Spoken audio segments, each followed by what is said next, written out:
इस घोर कलयुग में राम नाम, अल्लाह मालिक की भक्ति इबादत करना इंसान को अच्छा नहीं लगता। और बातें जिनसे जीव का आकाश होता है, दिन रात करने में मजा आता है, खुशी आती है। इंसान दिन रात काम धंधे में लगे रहते हैं, चुगली, निंदा, दूसरों की बुराइयां गाना, इससे कुछ भी हासिल नहीं होता, बल्कि जो अपने पास है वो चला जाता है।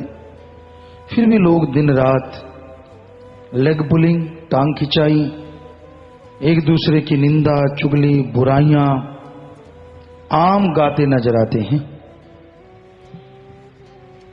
तो इनमें टाइम बर्बाद हो रहा है, समय जा रहा है, इस तरफ ध्यान किसी का नहीं जाता, बल्कि लोग यही कहते हैं उठते हुए, बढ़िया टाइम पास हो गया, जबकि कोई नहीं कहता कि टाइम बर्बाद हो गया। कहते जी राम का नाम नहीं लिया जाता। क्यों नहीं लिया जाता? आप पैदल घूम रहे हैं सुबह सवेरे, घूमते रहो, आंखें खुली रखो और जीभा से, ख्यालों से राम का, अल्लाह का नाम लेते रहो। आप कहीं सफर कर रहे हैं, बस में बैठे हैं, अपनी जीभा से या अपने ख्यालों से तो कोई काम नहीं। आप आराम से सीट पे बैठ जाइए, आंखें खुली रखो और जीभा ख्यालों से राम का नाम लेते रहो। बल्कि आप तो बस में चढ़ते हुए देखते हैं, क्या कोई ऐसा साथी बैठा है गपशप मार के टाइम पास कर लें? ये नहीं होता कि चलो कोई ना ही मिले तो अच्छा है, आराम से बैठ के अल्लाह वाहिगुरु राम का नाम जपेंगे। पर कोई ना भी मिले तो भी आप राम का नाम नहीं लेते, इधर उधर देखते हैं, मकान बड़ा अच्छा है, काश मेरे पास मकान होता। कोई गाड़ी पास से निकल गई हो, इतनी बढ़िया गाड़ी मेरे पास भी होती। सो इन खूबसूरतियों में इंसान खोया रहता है। फसल किसी की अच्छी, वाह यार क्या फसल है, हमारी क्यों नहीं होती? तो यूं ही जलता भूनता रहता है आदमी और देखता रहता है। कुदरत का, नेचर का मजा लेने वाला तो कोई कोई होता है, ज्यादातर तो इसी ताने बाने में उलझे रहते हैं। तो उस समय अगर अल्लाह का, वाहिगुरु का, गॉड, खुदा, रब का नाम लिया जाए, सफर भी सुहाना हो, सुहावना बन जाए और मालिक की भक्ति इबादत से आत्मा का भी बेइंतहा भला होता चला जाए। तो ये जरूरी है कि आप मालिक का नाम जपा करें। उसके लिए ये देखना जरूरी नहीं है आप क्या कर रहे हैं। कोई भी काम धंधा करते हैं, खाना खाते हैं, जीभा से, ख्यालों से राम का नाम जपते रहो। चलते, बैठ के, लेट के, काम धंधा करते हुए जैसे जैसे आप मालिक का नाम जपते जाएंगे, जैसे जैसे प्रभु की भक्ति इबादत करते जाएंगे, वैसे वैसे मालिक के नजदीक होते जाएंगे और उसकी तमाम खुशियों के हकदार बनते जाएंगे। तो अपने अंदर की बुरी आदतों को छोड़ दो। बुरी आदत बदलना कोई आसान काम नहीं है। चोर जुआरी क्या बदलेंगे तो माया के मजदूर। चोर जुआरी एक चोर होते हैं रात को चोरी करते हैं और एक होते हैं शरेआम चोरी ठगी करते हैं। रात वालों से बचना आसान है, पर जो शरेआम करते हैं उनसे बचना मुश्किल है। 10 रुपए की चीज 100 में दे दी, क्या ये चोरी ठगी बेईमानी नहीं? तो दिन रात चोरी ठगी बेईमानी, लोभी लालची कभी अपनी आदतों को नहीं बदल सकते। चोर जुआरी क्या बदलेंगे तो माया के मजदूर। मना रे तेरी आदत ने कोई बदलेगा हरि जन सूर। हे मन दीवाने, तेरी आदत को अगर कोई बदल सकता है तो वो हरि का जन यानी सच्चा भक्त, शूरवीर योद्धा वही है जो अपने अंदर के बुरे ख्यालों को हटा दे और मालिक की तरफ अपना पूरा ध्यान जोड़ दे। वही योद्धा है, वही शूरवीर है जो मन के आगे हथियार डाल दे, मन के आगे मजबूर हो जाए, वो कोई योद्धा नहीं है। गुस्सा आ गया, अहंकार आ गया, काम वासना, लोभ लालच, मोह ममता में जो पड़ जाया करते हैं, वो कोई योद्धा शूरवीर नहीं होते। वो तो सबसे कायर होते हैं जो इनकी टक्कर लेते हैं, मन माया से लड़ते हैं। असल में सच्चे योद्धा वो होते हैं और वही मालिक की तमाम खुशियों के हकदार बन पाते हैं।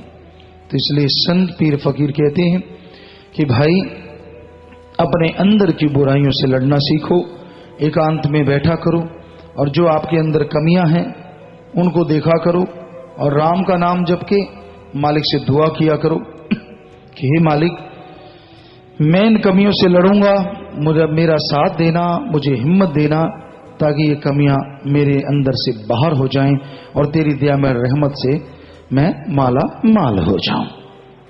तो इंसान ऐसी दुआ करे, सुमरन करे, अपने अंदर की कमियों को दूर करने की कोशिश करे, तभी आदमी गुणवान बनता है, तभी दुनियादारी लोग रूहानियत में वो तरक्की हासिल करता है। दुनिया की परवाह ना करो, कोई आपको क्या कहता है, क्योंकि दुनिया की परवाह करने लग गए कभी अच्छे काम में चल नहीं पाओगे। जैसे आपको सुनाया करते हैं, पेपरों ने भजन में भी लिखा कि एक बाप बेटा किसी गधे को लेके जा रहे थे, तो दोनों पैदल जा रहे थे, तो लोग मिले, हंसने लगे ताड़ी मार के। तो उन्होंने पूछा, भाई हंस क्यों रहे हो? कहते आप जैसा भी कोई पागल हो सकता है, पास में सवारी है, दोनों पैदल जा रहे हो, आपकी मत मारी है। तो उन्होंने कहा, भाई बात तो ठीक है। बाप कहने लगा बेटे को, बेटा मैं तो मजबूत हूं, तू छोटा है, अभी नौजवान है, तू बैठ जा गधे पे, मैं पैदल चलता हूं, दोनों तो बैठेंगे नहीं, ठीक नहीं। तो कहने लगा ठीक है। बेटा बैठ गया, थोड़ा आगे गए, कुछ लोग मिले, हंसने लगे। कहने लगा भाई क्या हुआ? कहने लगे हे नौजवान, अच्छा नौजवान है, बाप को पैदल चला रखा है, खुद गधे पे बैठा है, शर्म नहीं आती? नौजवान ने सोचा बात तो ठीक है, वो उतर गया और अपने बाप को गधे पे बिठा लिया, चलने लगा।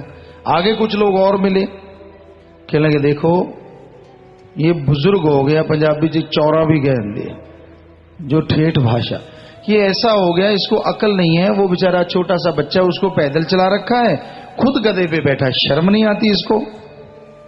हम दोनों सोचने लगे करें तो करें क्या। थोड़े भोले भी थे दोनों, तो दोनों गधे पे बैठ गए, कहते चला बस सही, गधे पे बैठ गए, चलते गए। आगे कुछ आदमी मिले, कहते हो कैसा जमाना आ गया भाई, बेचारा ये बोल नहीं ना सकता, दोनों गधे गधे पे बैठे हुए हैं, इनको शर्म नहीं आती, बेचारा वो बोलता नहीं, इतना बोझा ढो रहा है। दोनों सोचने लगे करें तो क्या करें। उन्होंने गधे को ही उठा लिया, पैर बांध लिए और गधे को उठा लिया। बेटा आगे लग गया, बाप पीछे लग गया, गधे को उठा के चल पड़े। नदी के पुल पे पहुंचे, कोई मुंडेर वगैरह तो होती नहीं थी, थोड़ी थोड़ी होती है।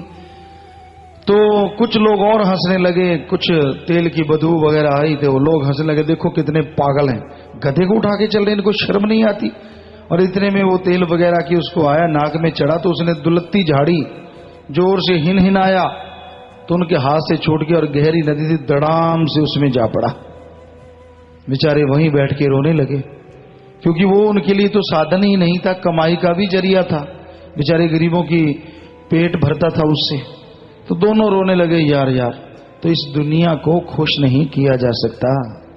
कुछ भी बन जाओ, अच्छे कपड़े पहनोगे तो कहते बैली बन गया, बैली ऐब करने लग गया, और फटे कपड़े पहनोगे तो कहते नंग हो गया, कंजूस मक्खी चूस। सब कुछ है, ढंग के कपड़े नहीं पहन सकता, और कोई नंगा घूमे तो कोई घूमने नहीं देगा, करे तो आदमी क्या करे। सो ऐसा कलयुग है, ऐसा भयानक समय है, तो इसमें आप राम का नाम जपो, मस्त रहो, बुरे कर्म छोड़ दो, दुनिया की तरफ ध्यान ना दो, क्योंकि दुनियादारी बड़ी ही जालिम है। मालिक की चर्चा सुनो, सत्संग सुनो और सुन के अमल कर लो, ना अंदर कमी रहे ना बाहर कमी रहे।